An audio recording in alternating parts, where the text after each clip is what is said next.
If you're watching this video and you want to guarantee your financial freedom, you want to guarantee your financial success, you are in the right place. So stay tuned and listen in to the rest of this podcast. My name is James Coursier and welcome to this podcast and welcome to the Money Paradox Show. Today, what I'm going to do is I'm going to follow on from the last podcast I did, which was all around what are the barriers to financial freedom. What are the barriers for so many people not achieving financial success? Because if you've been following any of my content, you know that financial freedom is possible. It's not only possible, but it is absolutely achievable by almost everyone that lives in a good quality Western country. So if you're there, you're sitting there watching this video from the UK, the US, anywhere in Europe, those kind of countries, you absolutely can achieve this. So let's jump in. What are some of the barriers? Well, the first one I've got on my list is having a realistic plan. So many people just don't have one of these. They set a plan and think, yeah, you know what? I'm going to do this. This is how I'm going to get there. But then they look at the plan and they think, there's no way I'm going to be able to do this. I've got to work 100 hours a week. I need to know all these skills, all these experiences. I need all this money to invest or to spend to be able to get that financial freedom, and I don't have that. Well, if you put your plan together in a way that does not feel realistic for you, you are destined for failure from the beginning, okay? So if you already have a plan right now and you're looking at it, you're scratching your head and thinking, oh, I don't know how I'm going to do this, change your plan, okay? It's a bad plan. Start again and go back and come up with a plan that feels reasonable, feels achievable, feels doable for where you are right now. And I'm not saying limit yourself, but I'm saying come at it from a different perspective. The end goal is the same, but where you want to come at it needs to be different. If that doesn't work for you, come at it from the left, come at it from the right. Keep coming at it from different angles until you find a way that makes sense to you and feels absolutely achievable. Make sense? Good. So the second one is failing to follow through. This is probably more common than the first one I mentioned. So many people come up with this great idea, this plan, they really want something to happen, but they just don't do it. They just don't follow through. Have you ever been in that situation? Well, I suspect you probably have. I definitely have. And it is no less common in the area of money and wealth. So if you've got a plan and you really want to get somewhere, okay, you need to follow through. And if you're finding yourself not doing that, the important thing is to not look at the symptoms. Don't look at the fact that you're not following through and dealing with that. Understand the cause. Always get to the root of what's going on. So if you're not following through, there'll be a reason. There'll be something going on there. Is it that you don't believe it's possible? Is it because you think it's going to be too much hard work? Do you think you're going to have too much sacrifice as a result? What is it? Find what it is psychologically or logistically that is stopping you following through. Understand that and then solve that. Solve that cause, that source, and make sure that no longer exists. That is the most effective way of following through. Because if you don't have all those baggages, you don't have those source codes within your mind stopping you, getting in the way of you wanting to follow through, you will just do it naturally. You will be pulled towards it. Okay? The other piece I want to talk about on this is consistent action. Consistency is so important. And this goes through to a lot of the barriers for people, right? Consistency is like number one. You listen to any successful person, this is what they tell you over and over and over again. All of them. Because it works. And this is how people become successful. Too many people focus on the event rather than the process. You look at somebody win the gold medal and you obsess about them crossing that finishing line and all the parades afterwards, right? And all of the glory that person gets. But how did that person win that gold medal? They didn't do it on that specific rate, that race, that event, that Olympic event.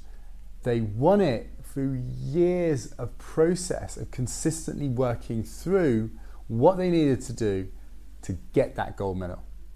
Is this making sense?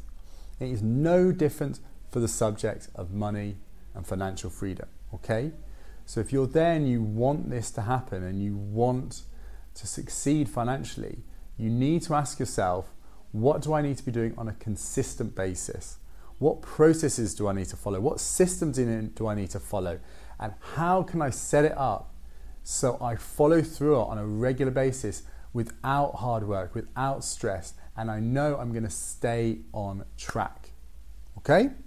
Right, third one I want to talk through is giving the responsibility to others. And this really ties in to this concept of event versus process again. How many of you there listening to this video went to some seminar, some talk, and they believed, or you believed, that going to that would suddenly somehow change a situation? All you needed to do was pay this money, turn up, and then your situation would be solved. This is very much tied into this point. It is all about, deep down, we like to think, or we hope, that we can just outsource it to somebody else. We can just tell somebody else, you know what, here's some money, you solve it, you get me there. The reality is no one can get you there. They can show you the way, they can give you insight, they can change the way in which you think to make it easier, to give you options to allow you to get there, but it's always you that needs to get there. Okay, you need to remember that. You cannot outsource that part of it, right? You might be able to outsource bits of the process to get there once you know what you need to do, okay, but you cannot outsource the whole piece, all right?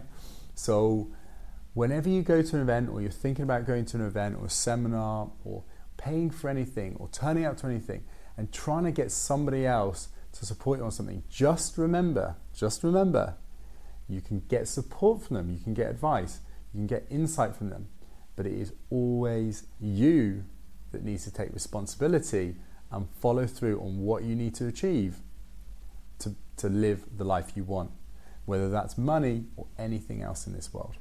Okay. Next one is and this is quite a good one actually, and this one people don't really appreciate until it happens. Okay, and this is when a major challenge happens in our life. Okay, so we've got this great idea, we want to get to our financial success. Okay, we want to get to this specific number, this specific environment when it comes to money and wealth. We get clear on what that is, we've got a plan in which to get there, we start working towards it, we're making progress, and then all of a sudden some big challenge comes up. Now, what often happens is that challenge will give us setbacks. It will force us to spend time, money on something else which will distract us from this. Or it may just push us back. It may make us realize that the plan, the approach we're currently taking, no longer works because of this challenge.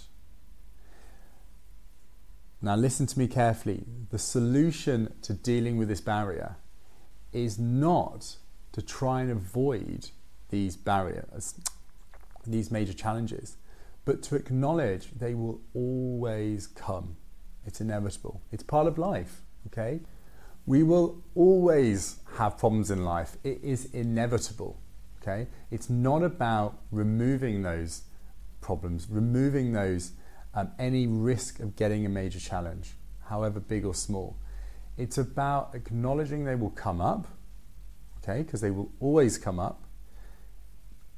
And it's about, in advance, thinking, preparing and saying, if a major challenge happens, if a roadblock comes up, what am I going to do about it? What's my plan B? What's my plan C? What things can I do to prepare myself and help deal with these things as they come up?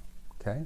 So as an example, okay, if you get ill and you suddenly need to spend a couple of £1,000 dealing with your health, and a whole load of time seeking out professionals and so on to deal with that, then you might just go, you know what, I can't work on this goal, of becoming financially successful, because I need to spend all this money and all this time dealing with health. My health is absolutely important. It's so much more important than getting financial success. Yes, your health is super important, and in many ways absolutely more important than building wealth. But it doesn't mean it's one or the other, okay? So just think, well, what do I do then? Okay, so if this comes up, how do I still make sure that I can still maintain my existing financial wealth, okay? How do I maintain that when dealing with this issue that's going on? Or how do I minimize the amount of loss of money, okay, that I built up from having to deal with this issue? And how do I contain it to the smallest amount of period of time so that I can deal with it, okay, quickly, rapidly, effectively, get my health back in order, and then back on what is important to me, like building wealth and building my financial success, okay?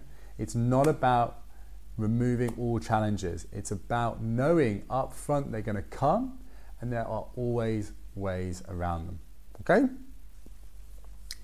Next one is about consistency, lack of consistency in how you progress, all right? Too many times I work with people and, you know, they go, James, look, I'm really struggling, you know, I've been spending a lot of money, my situation's really not great, you know, either I don't have very much money or I'm in a lot of debt. What I'm going to do is I'm going to be really strict. I'm going to just not spend any money. I'm going to spend the least amount of money. I'm just going to save up and get to a really good place. And as soon as I hear that, alarm bells ring. Because when we do that, what happens is we get too aggressive, too strong, too quick, and it's not sustainable. And it creates inconsistent behavior. We go really strong at first, but because that's not sustainable, because we can't live our life with complete and utter lack in that respect, especially when we're not used to that, it naturally breaks. And when it breaks, we completely move to the other extreme, okay? The important piece around any plan, anything you want to work towards, is consistency. It's what? It's consistency, right? So when you're coming up with a plan, your approach, what you want to do to get to your financial goals, you need to put it together in a way that is both, and these are two really important words for this, both reasonable and sustainable. And what I mean by that is reasonable means it's a good quality goal. It's a good quality set of numbers and activities that you're going to work towards to get there, okay? It pushes you, but it's also reasonable, it's achievable, it's within what is possible for you long term. And that comes on to the second word, sustainable. Sustainable means it's achievable not just now, but next week, next month, next year. Could I do this for the next 5 years if I needed to? If I wanted to? Could I? Well, if I could, then it's sustainable, okay? So consistency is absolutely key, okay? Go back and watch any of those other success videos you've ever seen, okay? Listen to what these people are saying, people who are very successful, and they will always attribute at least part of their success to consistently working towards their goals, and it is no different in this case. Now, the next one is around allowing others to knock you off track with their own goals, their own plans, their own ideas, okay? Just remember, everybody is out there. They've got their own plans, their own ideas, their own vision of what they want to do, okay? And that's great. And when people come together and they share ideas, you know, we can create really amazing things. But it's always important to have a very strong internal view of what you want, where you want to get to, and how you want to get there. Be open to hear what other people say and think, suggest, but always test it against what you think, okay? Be quick to make decisions and very slow to change them. If somebody's coming in with different ideas and so on, you really want to think about it before you decide to change where you want to be going in life. Even this video, even what I'm saying, really challenge it. If it's changing the way you're thinking right now and it's making you think you need to be different, really think, do I agree with James? Does this really materially change the way in which I think and drives me to think, be, or do different things? If it does, great, but you need to buy into it internally, because otherwise, if you get pulled in different directions from other people, you're going to have a very flimsy core. What's happening is your strength and reliance is on other people. Because what happens? What if tomorrow I tell you something else, and then a week later I tell you something else? If your confidence in where you're going is just built on me telling you it, then you're going to be very susceptible to change from me, or anybody else for that matter. So buy into it yourself, get very clear and confident on where you're going, and follow through from that. And don't let people knock you off track without having a really good reason for it. Make sense? Good. So the last one, okay, is super important, and that is not getting good coaching. This is so important. Coaching can be done professionally, okay, like someone like me, obviously, but it can also be done informally with friends, family members, people you respect. It's about going and speaking to somebody that you trust, that you respect in the area you're working on, the area that you want to do better in, and to think, okay, what is it that I really want to work on? Okay, who is it that I trust and respect in that area? And what can I get from that person to take me to that next level, to accelerate how fast I can get to that next level? Because doing on your own is very difficult. It's absolutely achievable. It's very difficult because all that strength of being clear on where you want to get to, how you're going to get there, and making sure you follow through on it, if all of that's coming from just you, that takes a lot of discipline. Some people can do that, absolutely. I've seen some people that are amazing at it. But if this is something you know deep down you really struggle with, and you know that following through and having that internal discipline is really difficult for you, you absolutely need to get a coach, okay? Everybody should have a coach, but if you really want to take it to the next level and you really want to accelerate what you want to do, you really, that importance of getting a coach becomes even more important.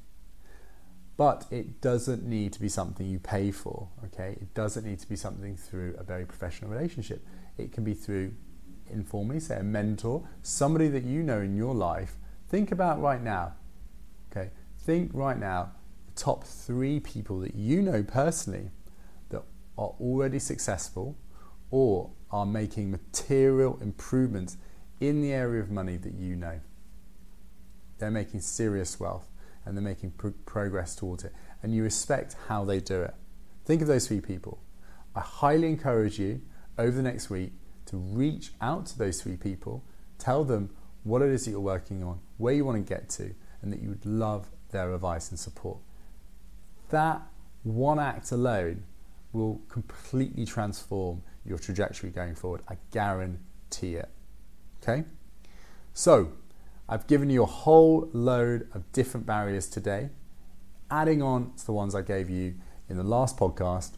All right? Hopefully these have been very useful. What I really want you to do is go back over this video if you can't remember them, go through each of them, think through each of these barriers, think, are these barriers in my own life? Could these barriers come up in the future for me? And what am I going to do today, tomorrow, and this week to make sure these barriers do not exist in my life going forward? Thank you very much. My name is James Coursier, and see you soon.